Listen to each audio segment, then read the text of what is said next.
अस्सलाम वालेकुम and most welcome back guys. I am Jaseen Haider and you are watching of Tehseen sir tech YouTube channel. जैसा कि आपको पता है कि हमने स्टेप बाय स्टेप लैंग्वेजेस की सीरीज़ शुरू करी हुई है और अभी जो हमारी सीरीज़ चल रही है वो है CSS सीरीज़। और इस CSS में हम स्टेप बाय स्टेप सारी प्रॉपर्टीज़ के बारे में पढ़ रहे हैं। जैसे कि हमने लास्ट जो सीरीज़ हमने कंप्लीट की थी, ऑलमोस्ट कंप्लीट हो चुकी है वो HTML की सीरीज़, उसमें ऑलमोस्ट हमारी कंप्लीट हो चुकी है। कुछ टैग्स हमारे बाकी हैं जिनको भी हम स्टेप बाय स्टेप कवर कर रहे हैं और साथ ही हमने CSS की भी सीरीज़ शुरू कर ली है जिसमें हम स्टेप बाय स्टेप सारी प्रॉपर्टीज़ को भी पढ़ रहे हैं, जिसके आपको इंटरेस्ट बना रहे इस सीरीज़ को लेकर, इस लैंग्वेज को लेकर। CSS एक बहुत ही ब्यूटीफुल और इंटरेस्टिंग लैंग्वेज है।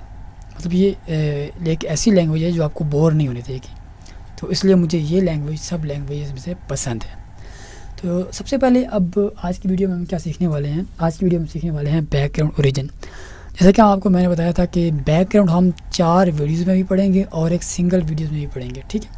4 वीडियोज़ में हमने सबसे पहले बैकग्राउंड के बारे में पढ़ा, फिर नो रिपीट और स्टेप बाय स्टेप सारी 3 वीडियोज़ हमने बना ली। और आज की जो चौथी वीडियो है इसमें हम आज पढ़ने वाले हैं बैकग्राउंड ओरिजिन के बारे में। अब बैकग्राउंड ओरिजिन क्या होता है, कहाँ काम आता है, चलिए आज की इस वीडियो को शुरू कर लेते हैं और स्टेप बाय स्टेप इसको पढ़ लेते हैं। सबसे पहले मैं यहाँ पर एक डिव लिया हुआ है, उसमें कुछ मैंने कंटेंट लिया हुआ है, कुछ लोरेम जिप्सम का। तो अब इसको मैं कुछ स्टाइल करूँगा, डिज़ाइन करूँगा और उसके बाद मैं इस पे जो है बैकग्राउंड ओरिजिन इस्तेमाल करूँ, क्योंकि मैं सिंपली डायरेक्ट बैकग्राउंड ओरिजिन इस्तेमाल नहीं कर सकता, ठीक है। तो ये मेरे पास क्लास है मेन और इसको मैं यहाँ पर कॉल कर पाऊँगा डॉट मेन से, और यहाँ पर मैं इसको कर्ली ब्रैकेट्स देता हूँ। कर्ली ब्रैकेट्स देने के बाद मैं यहाँ पर इसको जो कंटेंट है इसको कलर दे देता हूँ। कलर मैं इसको देता हूँ वाइट, ओके। देन मैं इसको दे देता हूँ विथ, इससे जो है मेरे पास डिव है इसको विथ देता हूँ। विथ में कितनी दे देता हूँ इसको 200 px, ओके। और देन मैं इसको देता हूँ हाइट, हाइट में दे देता हूँ 137 px दे देता हूँ। और देन मैं इसके बाद देता हूँ इसको बॉर्डर, बॉर्डर में इसको दे देता हूँ 4px डॉटेड ग्रीन दे देता हूँ यहाँ पर, ठीक है। इसको मैंने ये मार्जिन दाम भी दे देता हूँ, मार्जिन मैं देता हूँ इसको 30px, ओके। यहाँ पे मैं इसको पैडिंग भी दे देता हूँ, पैडिंग मैं इसको देता हूँ 30px।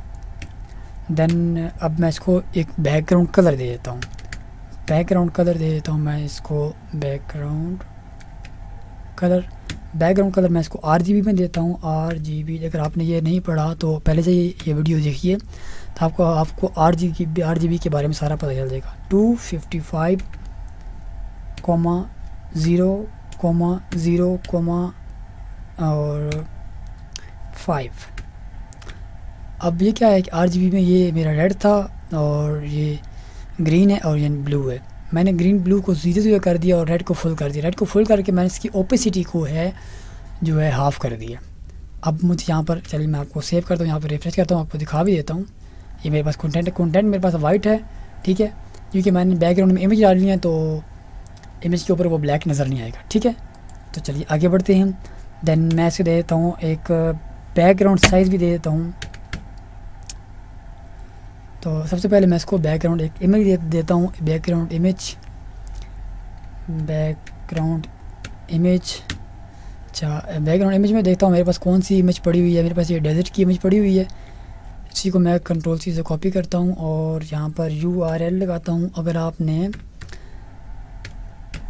बैकग्राउंड इमेज के बारे में नहीं पढ़ा तो जाइए भाई बैकग्राउंड इमेज के बारे में पढ़ लीजिए, बहुत ही इंपॉर्टेंट टैग है, ठीक है। बैकग्राउंड इमेज और URL में मैं यहाँ पर देता हूँ उसका नाम, Ctrl+V से पेस्ट कर देता हूँ और .jpg उसका फॉर्मेट था, ठीक है। और देन मैं नेक्स्ट जाता हूँ, यहाँ पर Ctrl+S से सेव करता हूँ। जस्ट मैं आपको यहाँ पर दिखा भी देता हूँ साथ साथ, ये मेरे पास इमेज आ गई, ठीक है। अब इमेज मेरे पास देखिए यहाँ पर तो बहुत बड़ी थी, इसका सिर्फ ऊपर वाला कुछ पार्ट आया मेरे पास, तो मैं यहाँ पर इसको क्या करता हूँ बैकग्राउंड साइज़ दे देता हूँ। बैकग्राउंड साइज़ की भी हम पूरी वीडियो बना चुके हैं, वो भी आप देख ले, वो भी आपके लिए काफ़ी हेल्पफुल रहेगी, ठीक है। यहाँ पर मैं इसके देता हूँ कंटेंट, ठीक है, कंटेंट कर देता हूँ और Ctrl+S से सेव करता हूँ। जस्ट रिफ्रेश करता हूँ तो मेरे पास ये बैकग्राउंड इमेज है यहाँ पर आ गई, ठीक है। अब ये मेरी बैकग्राउंड इमेज जो है बार बार रिपीट हो रही है, ऊपर से भी रिपीट हो रही है और नीचे से भी रिपीट हो रही है। तो मैं इसको नो रिपीट कर देता हूँ, बैकग्राउंड रिपीट, इसको मैं करता हूँ नो रिपीट और नो रिपीट करें, कंट्रोल से सेव किया, जस्ट उसको जैसे मैंने रिफ्रेश किया मेरे पास ये जो है इमेज आ चुकी है। अब यहाँ पर आप देख पा रहे होंगे कि इमेज जो है इमेज बॉर्डर के अंदर शुरू। चलिए मैं बॉर्डर को थोड़ा बड़ा कर देता हूँ ताकि आपको सही से नज़र आ जाए। हमारा बॉर्डर क्या कहाँ क्या, मैं इसको कर देता हूँ 10px। ओके, देखिए बॉर्डर बड़ा हो गया। अब हमारा बॉर्डर जो है ये इमेज जो है बॉर्डर के अंदर से शुरू हो रही है, लेकिन मैं चाहता हूँ कि यार ये इमेज यहाँ से शुरू हुए और बॉर्डर इमेज के अंदर आए, बैकग्राउंड इमेज के अंदर आए। तो अब यहाँ पर हमारा खेल शुरू होता है बैकग्राउंड ओरिजिन का। ठीक है, बैकग्राउंड ओरिजिन हमने सेलेक्ट कर लिया। अब बैकग्राउंड ओरिजिन में हमारे पास क्या क्या आता है। बैकग्राउंड ओरिजिन में हमारे पास सबसे पहले आ जाता है, यहाँ पर मैं इसको कर देता हूँ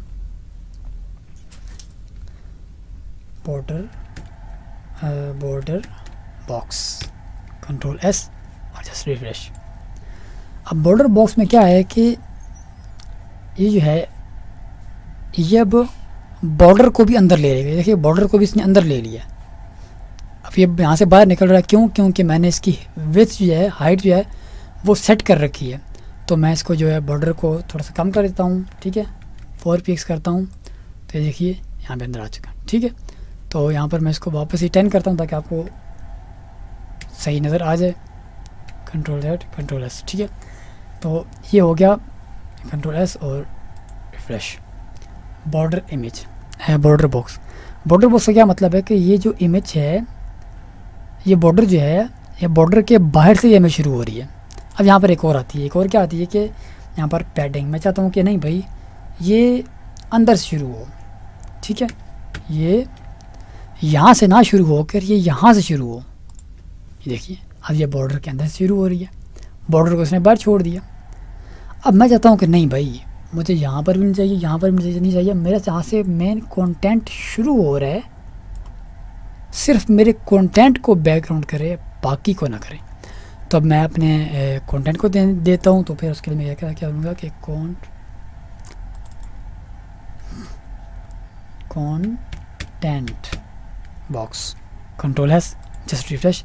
अब ये सिर्फ मेरे कंटेंट को कवर कर रही है, बाकी को कवर नहीं कर रही।